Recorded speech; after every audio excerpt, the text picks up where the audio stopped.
much. So, good afternoon, everyone, and welcome. My name is Nani Zadori, and I'm the LARC Grant Project Coordinator. And I'm honored to welcome you all to today's NOVA training for the Rebuilding Nursing Infrastructure RNI grant. We know many of you are leading this critical work to strengthen the nursing education and workforce pathway across our region. So, this session is solely designed to support your success for the RNI grant. Today's training will walk you through the grant requirements, reporting expectations, and NOVA processes to ensure you have the information and resources needed for effective implementation. We know some of you might be in RNI phase round one. RNI round two was recently the award and memo was announced, and some of you might just be interested to find out more for future rounds of the funding. So we're very fortunate to have Ryan Hatcher leading this series. Ryan comes to us as a former Chancellor's Office consultant and very recognized expert in the Community College Workforce Program and an expert and leader in the NOVA online system for grant management and fiscal reporting. He has led major data reporting and grant management activities and initiatives for the California Community College Chancellor's Office and serves as a key NOVA training resource from 2020 through 2024. So we're very grateful to have Ryan here with us today. And with that said, I will turn it over to Ryan. Thank you, everybody. Thank you very much. All right, everyone. I'm happy to be here today to talk about the Rebuilding Nursing Infrastructure Grant. Let me just share my screen and let's get started. All right. So hopefully everyone can see this. We got too many windows open. There we go. All right. So today we're here to talk about RNI, which is one of the newest grants that the Chancellor's Office is offering. We are currently in post-award pre-performance period start for round 2 of 5. We'll get to all of that, but like I mentioned, this is a relatively new one. So it's one of the latest and represents kind of the newest model of how these programs are being run by the Chancellor's Office. As always, we always start with the rules. Nothing that you will do in NOVA is made up. Some of it is interpreted, but none of it's made up. Everything is based on the rules, so it's always good to start going over the rules. I'll talk about actually kind of how RNI fits in NOVA. We'll walk through the various functions this program has, talk about additional resources and any questions as well. And of course, if you have questions in the meantime, please just raise your hand or put something in the chat. I'll do my best to monitor the chat and also any hands raised. So if you have a question, don't feel the need to wait till the end. Just throw it out there. I'll address it. All right. So first things first, let's start with the rules on this one. And this one's kind of interesting. This was the RNI, the Rebuilding Nursing Infrastructure Program, was started by SB 155. This was in 2024. And effectively what it does is carves out $60 million a year from Strong Workforce Program, which was not a popular choice among some people in the field.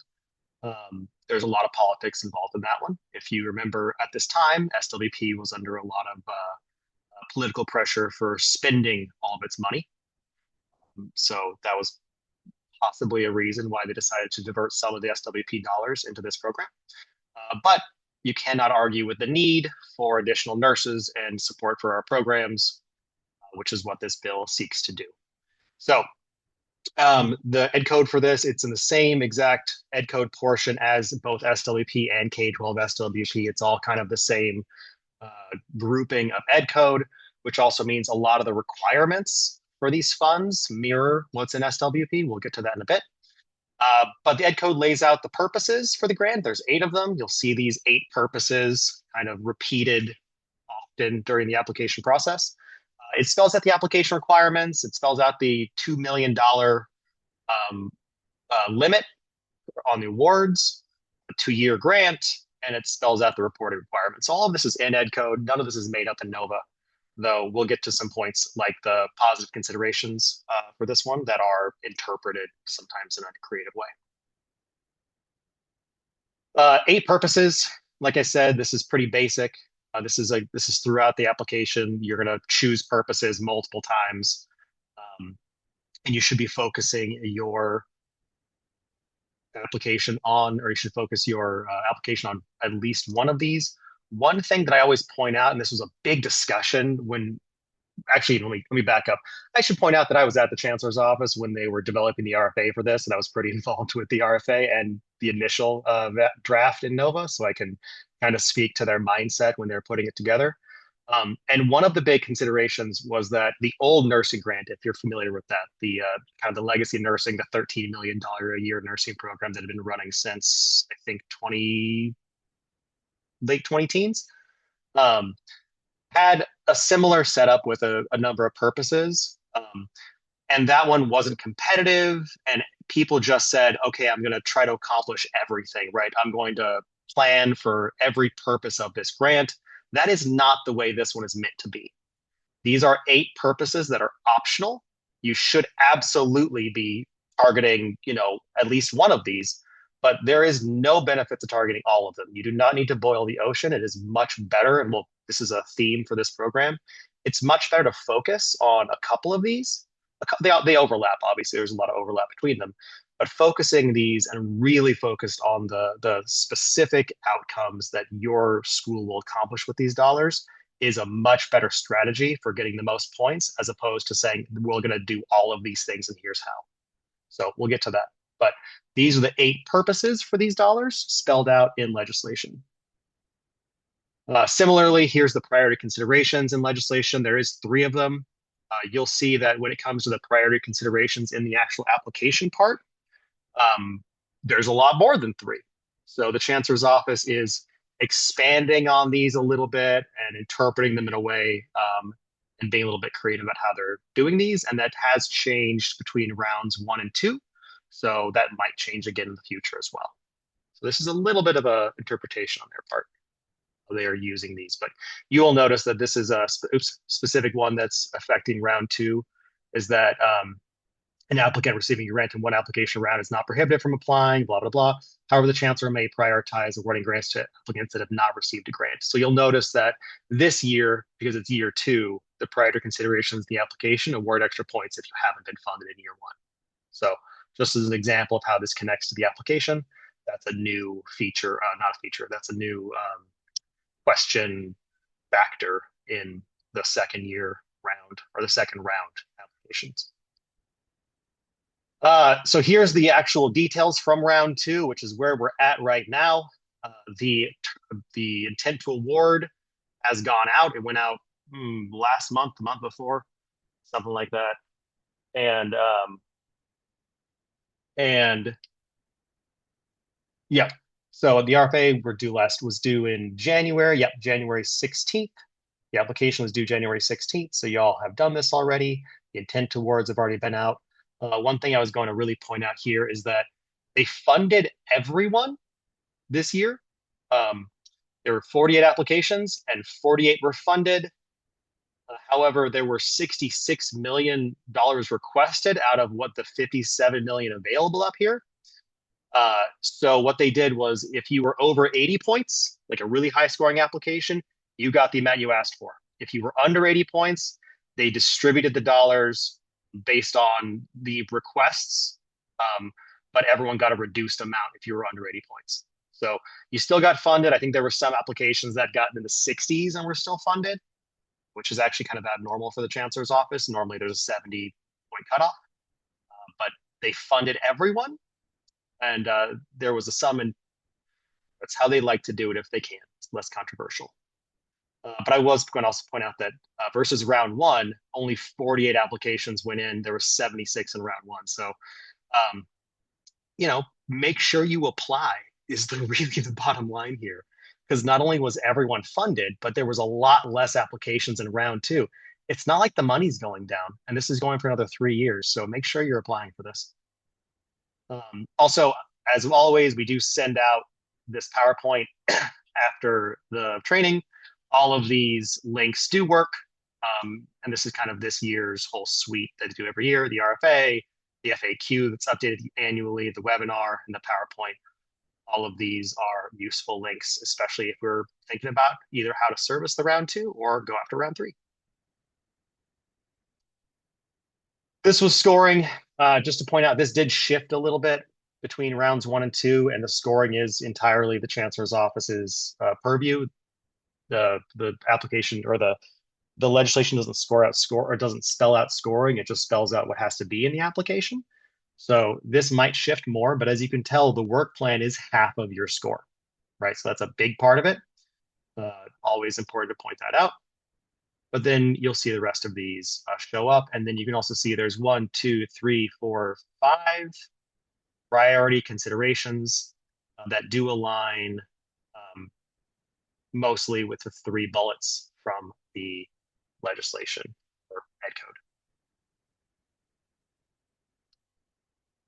All right, so let's talk about how RNI is built in Nova. And first, we got to start with a little bit of Nova background. A lot of you definitely know this, but Nova's now been around for almost 10 years. It was originally started for SWP. That was actually the original intent of Nova, was just a program to manage SWP. Now it manages 50 plus programs, so it's really become the default grant management program for both WED and ESS. And nowadays, including this program, most of them use what's called the small fund builder, which is just Chancellor's Office speak for some set functionality, a toolkit that the Chancellor's Office can use to build programs.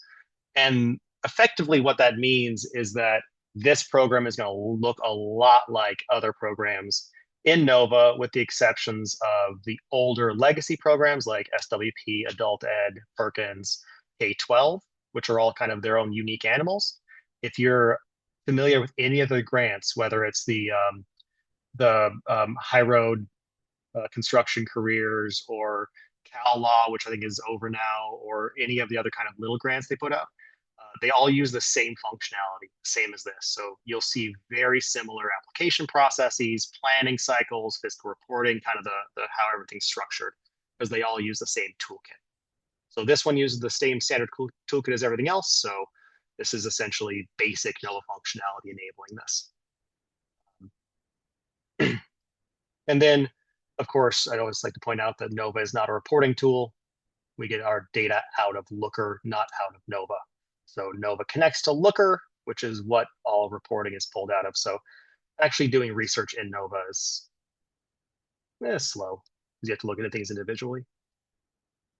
So essentially what this comes down to is that this is a standard stock program using standard Nova functionality. There's nothing special in this program, which means there's not any huge curveballs or anything really to call out on that, which is good. Makes things easier. That doesn't mean it's not totally customizable. There's a big amount of variance that we can have in that toolkit. And one of the things that is very editable is the life cycle, when it starts and how long, duration, everything. This particular grant is a 5-year cycle, 2-year grants, which means every year you're going to have potentially 2 overlapping, as you can see.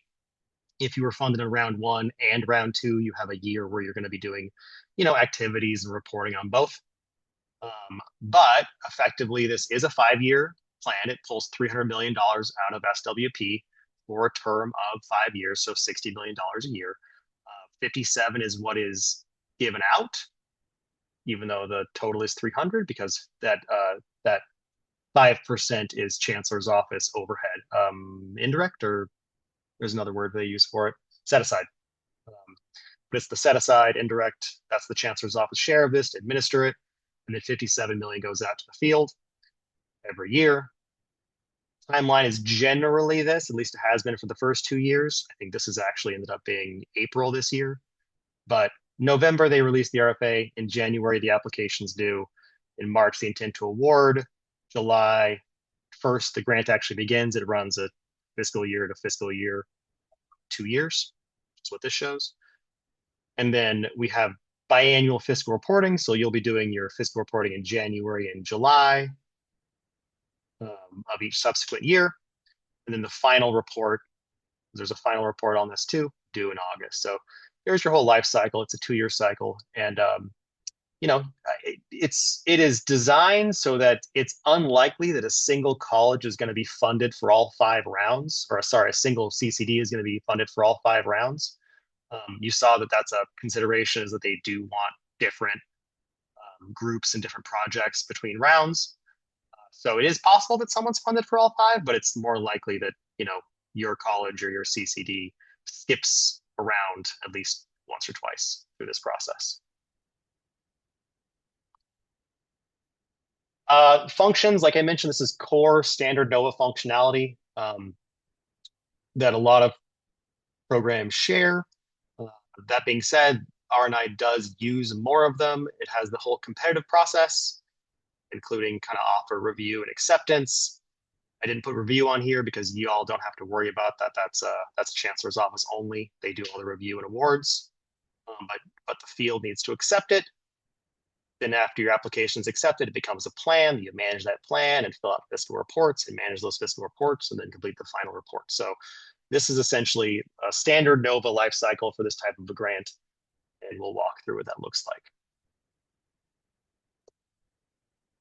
like. Similar, we have standard roles, right? You'll see these in a lot of these. The project lead is required. This is required for every single NOVA application. You can see this in some programs, call it project lead contact or primary contact, but it's the project lead. That's required, like I mentioned, for every single one of these, every single plan in NOVA, which so you have to have for this one too. The other one that's a little bit different, and this is something that varies by program, is that for RNI, we have the fiscal report approver required. This is usually the person, usually the CBO or designee. This is someone from your district's budgeting office that says, yes, I'm approving this fiscal report. They are not the ones filling out the fiscal reports. They are approving them in a step before the monitor. So the fiscal report approver goes in and says, yes, whatever my project lead submitted on this fiscal report is good. They approve it, and then it gets finalized by the monitors, and then it's done. So the fiscal report approver technically does need to be identified in the application on the contacts page, but they don't actually have a role until the first fiscal report is submitted several months later. Yeah, like almost a year later, actually. Then you can also have optional contacts. These are also pretty standard. Alternate project lead, they can't submit anything, but they have visibility and can help out the project lead. And then your fiscal report, institutional fiscal reporter, is just who fills out fiscal reports for a specific institution.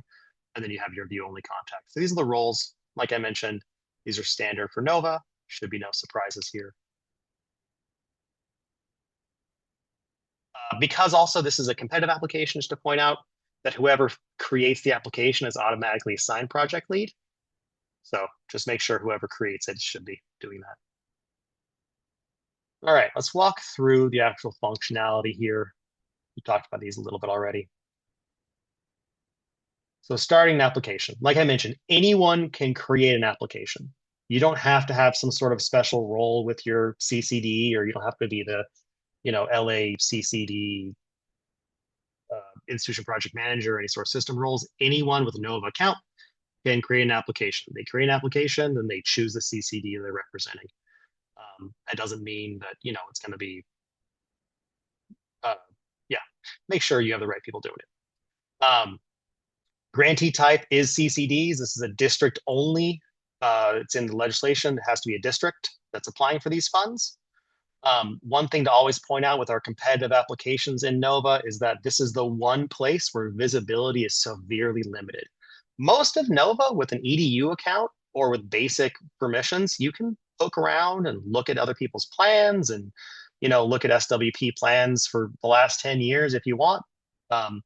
But when it comes to competitive applications, applications are only visible to their creator, or if you're a contact assigned on that, or if you have some other special system role like admin or something like that.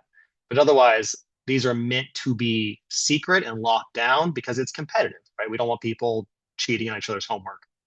That's an intentional thing. Generally speaking, there's a lot of secrecy around the competitive process, especially when it comes to like scoring and looking at the reviews and all those things. And it's very much the only place in NOVA where that is true. where the visibility is not by default open.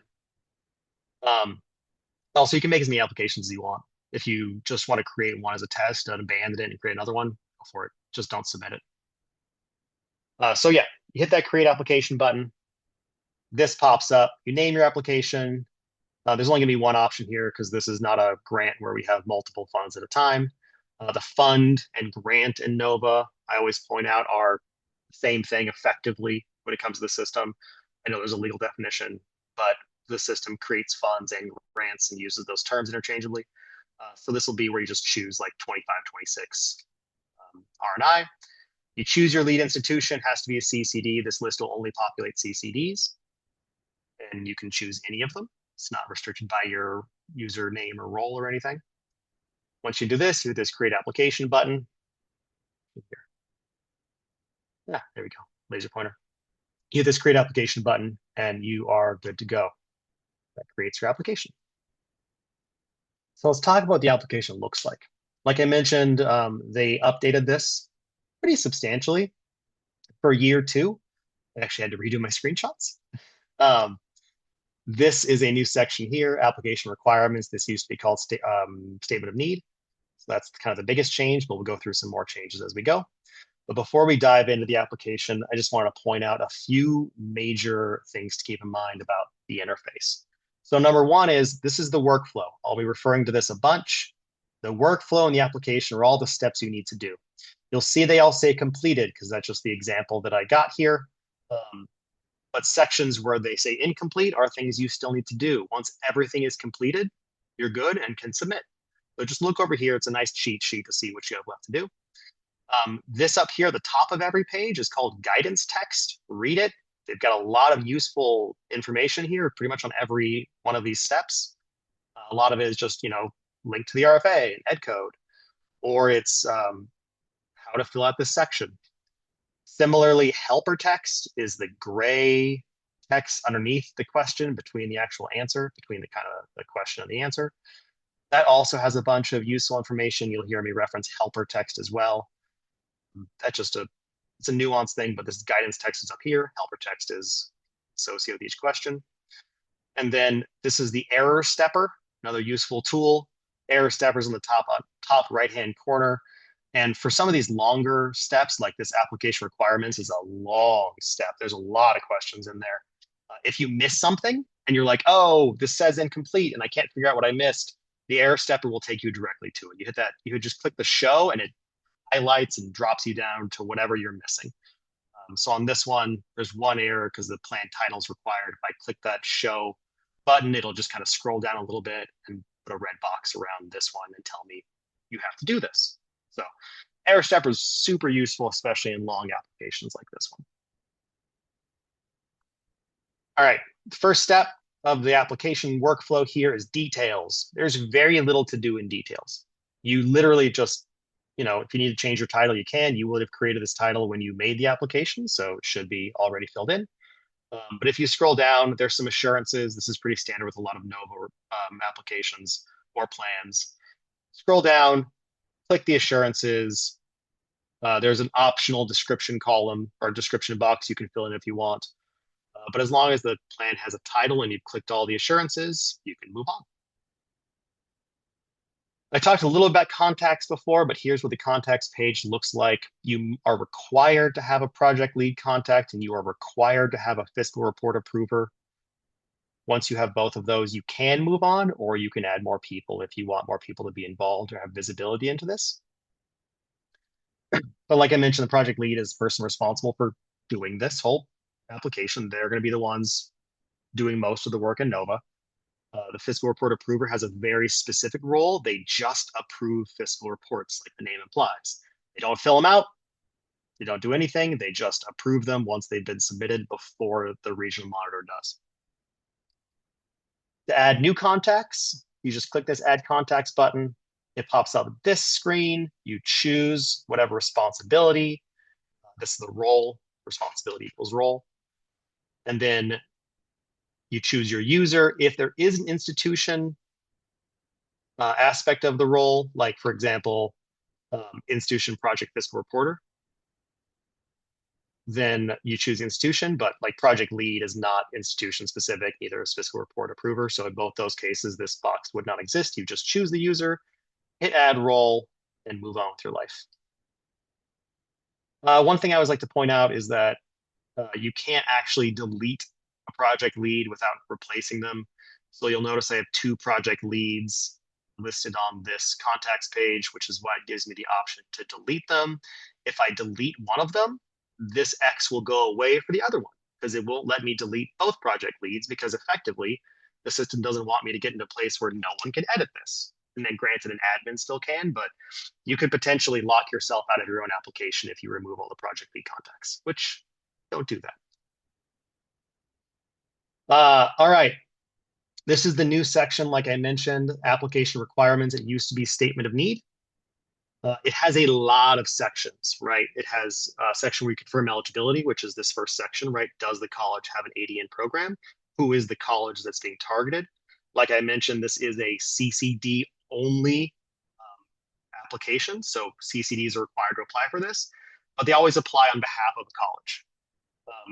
The chancellor's office is interpreting the $2 million per grantee rule very, very carefully because if you read the actual legislation, you could argue that it's $2 million maximum per district, but they're interpreting it to say that it's $2 million applicant or $2 million limit per grant, which allows, for example, LACCD to have two or three possibly colleges getting $2 million as opposed to $2 million for the entirety of LACCD. And that was very much a choice based on equity and the fact that we have some pretty big districts that would be, you know, pretty, that would not be fair to them. But we have to say what the CCD is, who the college is, and then make sure the college has an ADN program because that is a basic requirement of this grant. Then you have to put your project team. This is the next section of this one. None of these people have any functions in Nova. This table is not connected to anything. It literally is just for a directory of everyone involved in the project for the chancellor's office. You probably have seen this same project team question on a bunch of grants. It's becoming a standard where they just kind of want to create or they want to have a reference in case they need to talk to anyone about the nursing program or finances, or they want who to talk to about the project in general. So, like I mentioned, this is a standard part, no real functionality attached. This is just for the chancellor's office to have a reference point. Scrolling down further, like I mentioned, this is a big section. Are you returning? We have the priority considerations. So this is kind of where we talk about the 10 points associated with this question. So are you returning applicant? Right? They will check, don't lie. And to point out here, it's not just you applied in round one, but it's you applied in round one and received funding, which is a pretty important distinction there. So if you're funded before, then you miss out on, I think, 3 points, 3 bonus points or 3 points on the application.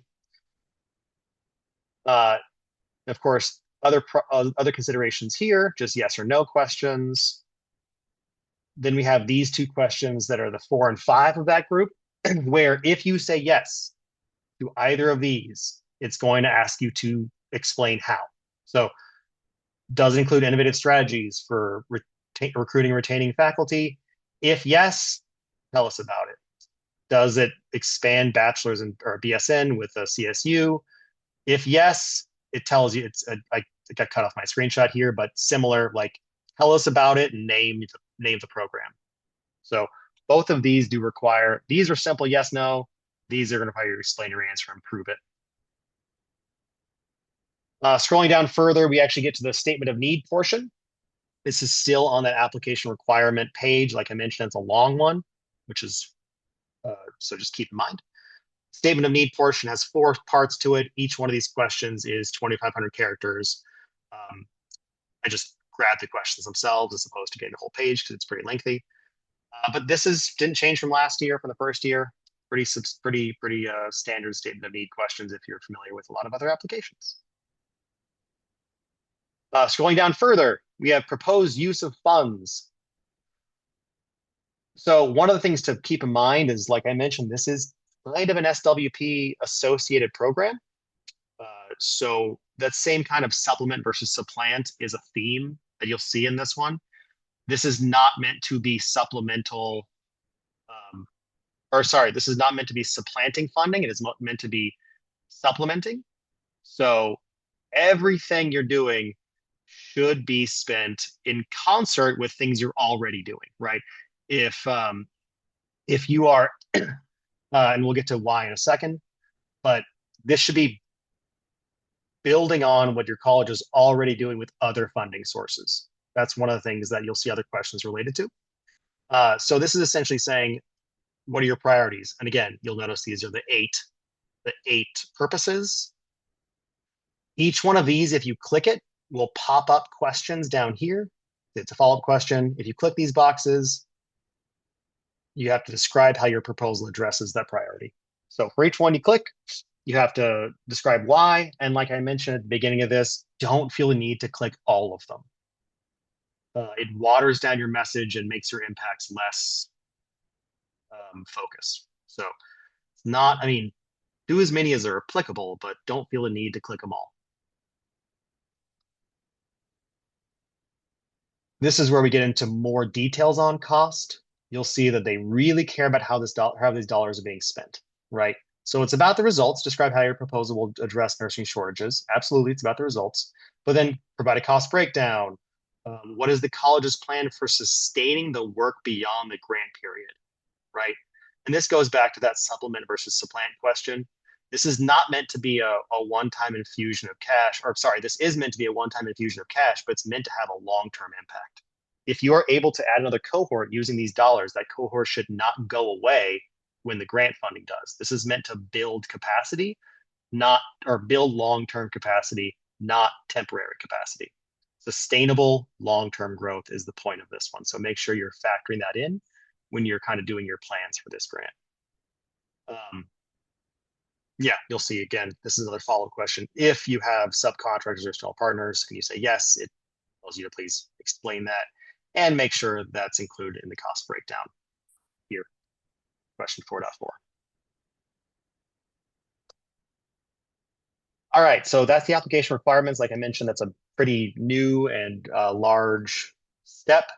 The work plan is next. The work plan, of course, this year was worth 50 points, so it's half of your entire points. So make sure you nail it on your application. First question, the work plan, overall plan for the application. Big 5,000 character box here. Um, tell the story. Tell the story about how the application will achieve the results. That simple. This is going to be one of the main, this is going to be one of the places where you can really take that high level view of explaining why you're choosing this path and what the big impact is going to be. Scrolling down, we get to a little bit more of the specific ones, right? Select the grant's purpose, complete all, complete the follow-up questions, right? So each one of these, again, that eight purposes from the from Ed Code. Each one of these, similar to the functionality in the previous step, if you click them, it drops down follow-up questions. And unlike above, each one of these you click drops down 5 follow-up questions. So each one of these will, like for instance, it has a 2.1 to a 2.5 for each of the pathways, or sorry, each of the purposes that you are targeting. First two here, develop strategies, select from uh, which activity. Of course, these activities are also from Ed Code. So these 3, choose an activity, state your goals. That's question number 2. Develop strategies is question, or sorry, demonstrate specific outcomes. And in both these cases, right, they're giving you a template. So use the template, just copy and paste it and fill it out. So the helper text here tells you exactly how to fill this question out. Similar down here for 2.4, right? And 2.5, there's a my formatting here is a little screwy. There is a question box underneath 2.4 that I had to cut off for room purposes, but similar here, it's giving you a template to fill out. And then 2.5 is just the names of the individual responsible. If you're familiar with other applications, this is your responsible persons field. You'll see it in a lot of the applications and work plans. So yeah, 5 questions on each purpose that you are targeting. They're getting pretty deep into the weeds. One another reason not to choose all the purposes and focus this.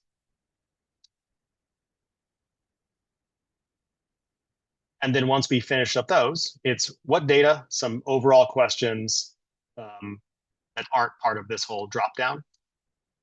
What data and research suggested? Kind of how are you basing your estimates on how successful this is going to be?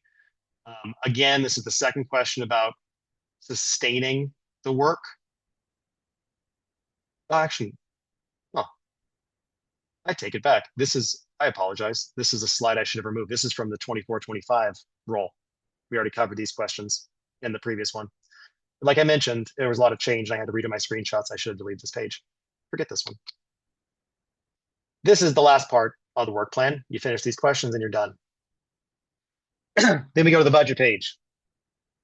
So the budget page, and this is, again, stock functionality. The same budget page is the same for most of the grants in NOVA at this point. One thing that is true and is, just perpetually kind of annoying is that this indirect funds calculation is not accurate. The way that NOVA calculates indirect funds is 4% of the maximum budget amount, or sorry, is as a percentage of the maximum budget amount. Technically speaking, indirect funds under the chancellor's office are a percentage of the grant operating budget, as it says here, or this could also be called the direct amount. If you're doing kind of more of a federal look at these, they usually call this direct amount. So it is a little bit less than 4% of the overall budget if the limit's 4%. So ignore this. This is not accurate. Use the formula. It's, in this case, it'd be $2 million divided by 1.04 gives you the grant operating budget. 4% of that is your allowable indirect. So for $2 million, that's actually a little bit less than 40,000. So don't trust this. Do your own math is the bottom line. But still use the budget summary because this is useful. Like I mentioned, this is really standard NOVA budget functionality. You'll see this across pretty much every application that you have or planner application that you have in the system to this point, with a few exceptions. You build it by year, right? So it's a 2-year plan. You're going to budget 1 year and then the other. You're going to do it by individual chunk here. So you'll create chunks, choose the expenditure type, actually hit new budget item, expenditure type, describe it, the amount, and you do this as many times as you need to until you have your budget. Once you have year 1 done and you're on year 2, you can take this shortcut. You can hit this copy from previous year. If it's similar, it's the useful shortcut. And this just copies everything in year 1 into year 2. You can still tweak it. It doesn't lock it or anything. Just a shortcut. Or you can rebuild it from scratch, just hitting the add budget item. There is no requirement for supporting documents. We started just turning this step on as a general rule in case applicants might want to upload anything. This is an optional thing. It's generally speaking, if you have a letter of commitment or documentation that makes your application stronger, this is a scored application. So if there's something that makes it stronger, this is where you should put them. But like I mentioned, completely optional. All right, when you're done.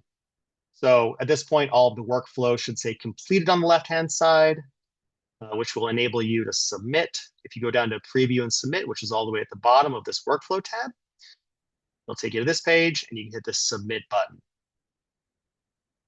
You can also hit the unsubmit button once you've submitted it, but you must have it submitted at the due date. If you're going to keep going in and changing it, don't leave it unsubmitted, because a very, very important rule in NOVA is that no application can be accepted after the due date. It is one of the only hard deadlines in the system that will actually stop you from doing something. So if you're going to go back and change things, make sure you clean up and resubmit it when you're done. All right, you've submitted your award. The chancellor's office has done their thing. They've reviewed it. They've decided, what the scores are, and they've done their award process. So the committees have options, and by the committee, I mean the chancellor's office. It's the selection committee technically. Um, they can award the amount that's been asked for, like they did this year for everyone above 80%, or sorry, above 80 points. For everyone below 80 points, remember they offered them less money, essentially proportionally to what they asked for with the remaining funds. Um, so that is an option, right? In a situation where the chancellor's office just giving what's been asked for, this is the page that the call or that the CCD will see. They will have the option of accepting or rejecting the amount. You can always say no. You can always say, I asked for 1 million, you offered me 1 million, but I don't want it. We don't want to do this anymore. But usually you'd say yes. You'd accept it. And then at that point, as this shows, you accept it, it becomes a plan. Really easy here. You get offered the same amount of money you asked for, you accept it, becomes a plan. You're done. Plan's already certified. You can go about your business and start executing. If they offer you more money, which happens sometimes, if there's not enough applicants and too much money, they can offer more. Um, you can accept the offer of more dollars. That puts your application as a draft plan, which then requires the approval to get, actually, I should say monitor approval, regional monitor approval. Uh, and then it becomes a certified plan. If you're offered more, you can always say, no, I want to just accept the amount I asked for, which is an option.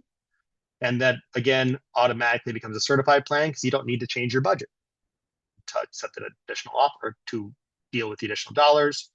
And as happened this year to anyone that got under 80 points, they can also offer less, in which case you can still reject if you want, or you can accept the lesser dollars. And then again, becomes a draft plan that you'll have to go in and edit and update to kind of adjust your budget and your activities to accommodate the lesser dollars. Still goes through regional monitor approval and then becomes a certified plan again. So this is what that screen looks like. This is actually an example of offer a larger amount, but similarly, you see more options down here in this scenario. You'll see that in this situation, they asked for 1 million, they were offered 1.1, and they have options similar to what it says up here. But either way, if the amount changes that you're being given, if your budget changes, you will need to go and update your budget and your work plan to accommodate that, and then resubmit it for approval. All right, so now you have a completed and approved, awarded plan that used to be an application. It's now become a plan, and you're managing against that plan for the remainder of the grant. This is kind of complicated, but essentially, this is how Nova's status works. You start with a competitive application, you accept the award. If it's a different amount, it goes through the draft, submitted, certified process. If they offer you the same amount, like we just talked about, it becomes initially certified. One thing to point out is that once something is certified, it never technically becomes a draft again. It becomes edited and edit submitted. You'll see these on the status page if you're kind of looking at the list of all plans under a grant. And you can keep editing as many times as you want. It just keeps going through this cycle. And then when the plan is done, it's closed. So generally, I just throw this in there so people can have some awareness as to kind of how Nova treats these things. If you do want to make changes, like if you're at this certified point and you want to make changes, you can do that. One thing I wanted to point out before we talk about making changes is that on the Preview and Submit tab, there is this application history button, which has a record of everything that's happened, right? So this is an example of it. So for these competitive applications, you'll see plan automatically approved on funding acceptance, right? Plan automatically submit on funding acceptance, plan started. You'll see this the second something's approved. This is just saying that, the plan is started and it's active now. It's been approved and it's ready to go. This also to point out when it's automatically approved and when it's ever approved, the system will take a PDF and an HTML version of it. So if you're going through and making changes and going back and making multiple changes over the lifetime of a plan, the application history will have copies of every submitted and approved, or actually just approved, not submitted, of every approved fiscal report or plan that you have done. It's all in here. It actually has a function where it compares drafts and will highlight them to show changes between them. So it's really useful if you're making changes to your plan to see the history of it using this application history button. Let's say you do want to make some changes. The easiest way is to use this fancy new feature. If you've been on some of the trainings, I've shown this a couple times with the programs, but I did double check that this is enabled for RNI, which is great. One thing to point out is that this is an optional thing. It's not a default for programs. So the chancellor's office actually has to turn on this functionality for each of the programs and for each of the individual workflow steps.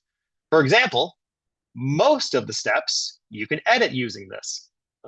For some reason, you can't edit details. It stays locked down even in edit mode. Not that you'd need to, but either way, it's a workflow step by workflow step setting. But if you do want to come in here and make changes to your budget or your work plan, post award, right? You can click edit on the preview and submit page, top right hand corner, click edit. This essentially turns your application back into editable mode, and you can go through and make changes. You'll see that as you make changes, this is something I added new, it's highlighting it in green. Anytime I delete text and add anything new, it highlights that, highlights the changes over here to individual line items, and it has an overall limit of budget changes of 20%. Now that is editable by the chancellor's office. 20% is the default that you can make changes to of your entire budget. If you want to go more than 20%, we'll get to there in a second, but right now it's set up that you can modify 20% of your budget, make new items, delete old items, do whatever you want up to 20%. And with all these changes I made here, I essentially modified 25,000. It's telling me I can modify an additional 238 of the budget of 1.3. So 20% is the max you can change on this one. You can also make changes to the narrative portions here.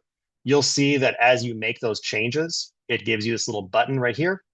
This allows you to revert back in case you're like, oh, I did this on accident. I want my old content back. You can just click that button and it'll return the content from your last approved version. When you're done making your changes, you'll see that I made changes to 2 sections, which is why there's that pencil here. When you're done, go back to preview and submit, and you can either hit exit edit mode, which essentially saves all your changes but doesn't implement them. The plan will actually revert back to the way it looked before you started editing. But if you re-enter edit mode, they'll be there again. Then you can discard your changes, which does the same thing, but re-entering edit mode, you're go start from scratch again. Or you can submit the changes, which saves all your changes and pings the monitor that there have been changes, but does not require them to approve anything. Pretty important distinction there. Now, if you need to make big changes, right? Like, let's say that edit mode's not going to work for you. You need to make changes more than 20% of your budget. That requires you to go in, preview and submit, and instead of hitting edit, you hit decertify. Hit decertify, it drops the whole plan back into edited status. Like I mentioned earlier, nothing ever goes back to draft technically. Now, this does not mean edited and the edit mode are different things using the same exact verbiage, which is just unpleasant. But essentially, this is effectively draft mode once it's decertified. Everything is editable. You can make whatever changes you want. There are no limitations. When you're done making changes, you just go back and hit submit again, and it has to go back through the same process of the fund monitor approving it. So that's the difference. That edit mode's really nice and useful. Does not require it to be reapproved. But there are limitations. If you need to make bigger changes, you got to decertify it, go through the whole process, and resubmit it and get it reapproved. Fiscal reporting for this one, 2 biannual reports per year, so it's going to be 4 reports over the course of it, and 1 final report at the term end, which is right after the final biannual report. All reports are cumulative. This is true for everything in Nova. Nova does not allow lesser amounts. So if you've already spent 100,000 in one of your object codes and you're trying to report 80,000 in a subsequent one, Nova's going to say, what happened to that 20, right? It's going to say, how did you spend negative dollars? Reports are cumulative. They should only go up as your plan progresses. Um, Similarly, approvals must be completed in sequence, meaning you can't submit Q3 or you can't submit the third. It would be Q2 of year two. You can't submit Q2 year two until you've completed both Q2 and Q4 of year one. It has to all be submitted in sequence. Similarly, if you are in, if you're in Q4 or if you're in Q3 of year two and you realize you made a mistake on a one the prior year, you'll need to unsubmit and uncertify all the way back to where you need to make the change and then button up everything in the reverse order. So it's kind of a pain to make changes with the old historical ones, but that's just the reality of this cumulative reporting and how changes need to be made. Um, Project Goals of Access, Project Lead Contact, of course, do anything. Project Fiscal Institution Fiscal Reporter has the same roles as the Project Lead Contact when it comes to fiscal reports. They can submit and fill them out. And then you have this Fiscal Approver, which we identified on the contacts page, which doesn't actually fill anything out, but they do have an approval step once the fiscal report is submitted.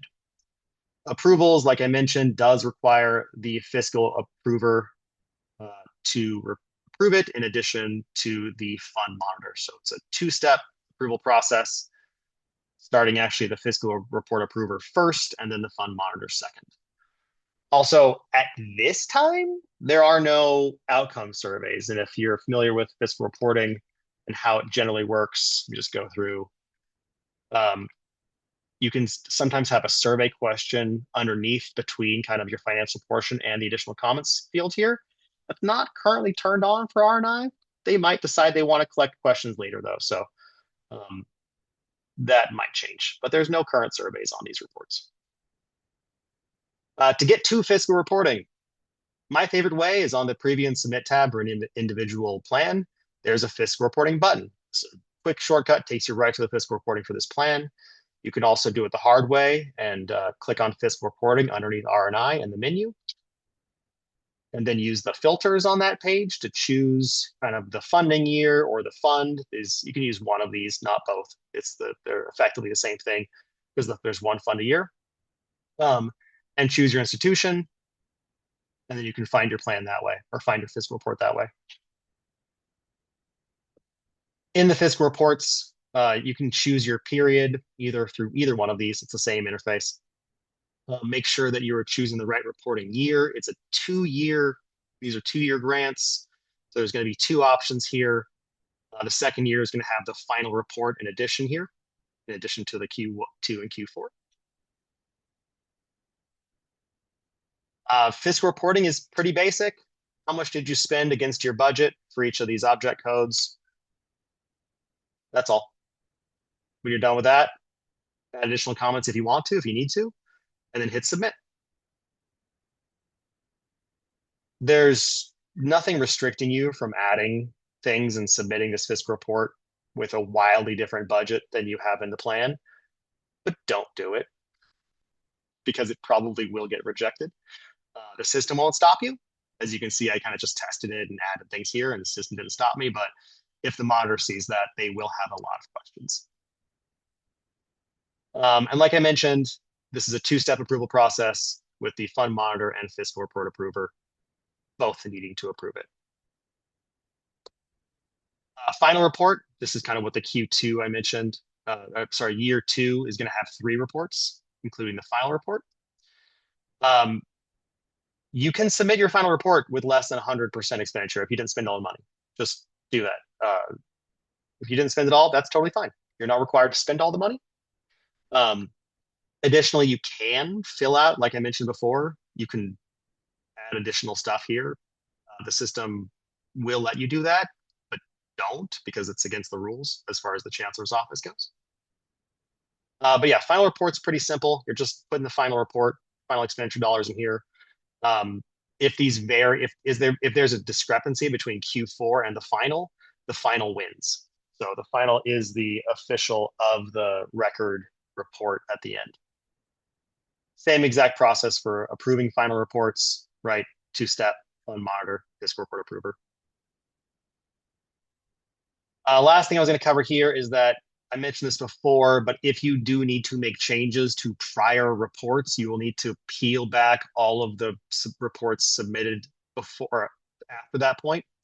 And that means going down to the bottom of each report, clicking unsubmit report, going back up to the top of that report and clicking decertify, and doing that in sequence until you open up the report you need to change. So this is the uncertifying and unsubmitting process. Like I mentioned, it's a pain, but it's the only way to do it. All right. Last thing here is that we've got a couple of resources. The Nova Help Desk, of course, resource if you have any problems with Nova. The help desk is there to help. The Chancellor's Office is a pretty good website on RNI with some like success stories and things if you just want ideas about projects and want to be inspired by what other colleges are doing. Go there. They also do an annual FAQ, which is really useful. Just has some great information in it about kind of what's changed and everything. They do this every year for every subsequent grant. So just good resources for you all there. And like I mentioned, this full PowerPoint will be sent around with the video. So that is everything I had to go over today. If there's any questions, I'm happy to stick around and answer them. Okay. Thank you, Ryan, for such an informative session, and thank you, colleagues, for joining us in your partnership in this important work, especially in the nursing sector and creating these pathways and opportunities. As Ryan mentioned, the recording will be shared out following on our YouTube channel as well as the slide deck. So thank you very much for joining, and if there's any questions, thank you.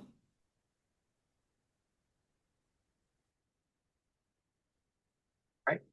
Well, feel free, if anyone has any questions, if you think about something later, feel free to reach out to the LARC people and we'll get them answered. Thank you all very Do all much. these things that we wanted to do from July to January. So are we supposed to like use the college's funds and then we get paid Oh, after the yeah. fact? Is that what Yes. happens? Well, yeah, Okay. you're talking about the discrepancy between the performance period and the funding cycle. Yes. Yeah, That's what I'm trying to yeah, understand. yes. I mean, Okay. Yeah, I'll okay. defer to anyone that's done this, but generally speaking, the chancellor's office does not always align their payments with their performance periods, just because it's just Because the way it works. yeah, Yeah, so I guess so sometimes do the vendors realize that okay, we can do the work and then they're not going to get paid till January? Is that what happens? Maybe I would structure your agreement with them that way. okay. But yeah, the intention, and this is true for a lot of the grants the chancellor's office puts out there, right? There's a lag Okay. between when you get paid. Okay. So yeah, I think the expectation is that the college or the district fronts the funds until the Okay. check comes in. Okay. Not a great answer. Is Nane Zadori, are you agreeing? Yes. Okay. Oh, All right. sorry, I'm typing. I will speak on this because I came over here and I see a former colleague from Santa Monica College on here, and um, we had applied from Santa Monica College for RNI 1 and 2. So I can speak that from that experience, whoever has been awarded from RNI round 1, they issued an advance payment. Nice. So there was an advance payment issued for RNI round 1. So I'm not sure, Karen, if you're part of that round 1 or you're waiting around for Round round two. 2. But for Okay. round 1, not to say it'll be the same, but the period was July 1, and then there was an advance invoice sometime in the fall. And then, the halfway point reporting would be in January. So I don't know if that helps. Oh, you're muted. I Mhm. hope so. That'd be nice. Thanks. I see one more question from Dr. Salima. Yes, so under resources, you had shared Chancellor's Office RNI website. So does it Yeah, state like that? Because I was trying to look for the website as you yeah, were speaking.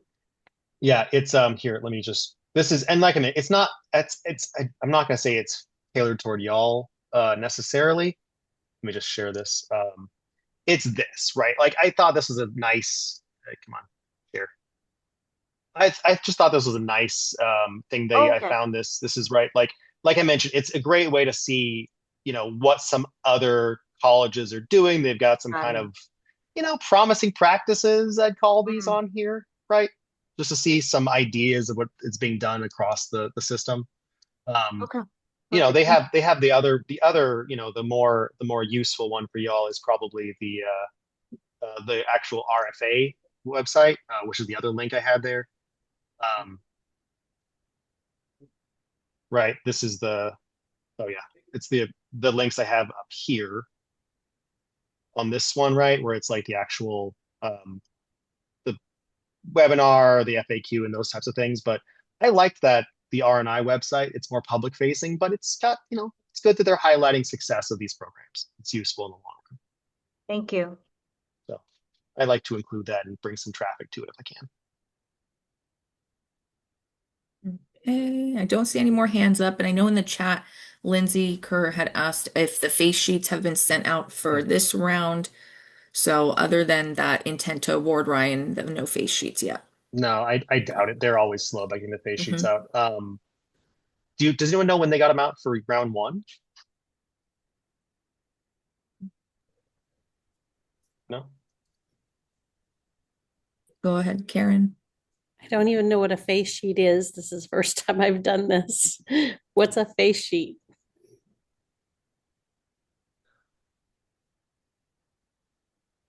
Yeah, I'll answer slightly. It's part of the contract process, right? Oh, okay. Right. It's essentially is it the face front page of the contract of the actual agreement, right? Is that Yeah, technically what they are? like Yeah.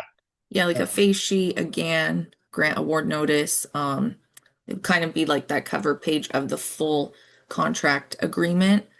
And if I'm not mistaken, if the chancellor's office does the same process, I believe that comes from not submittable, but like a different system. yeah, that's a Nova. It's very much outside of Nova. There was actually one point a plan to maybe put it into Nova, but the accounting department did not want that, right? It's actually like Nova's not a contractual system, right? Um, so yeah, it's coming from this is all accounting, contractual, kind of behind the scenes stuff. But the face sheets are important.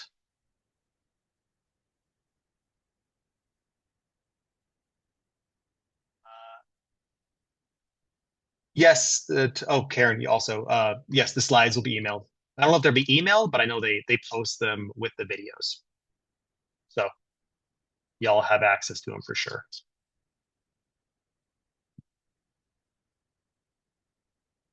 Any other questions?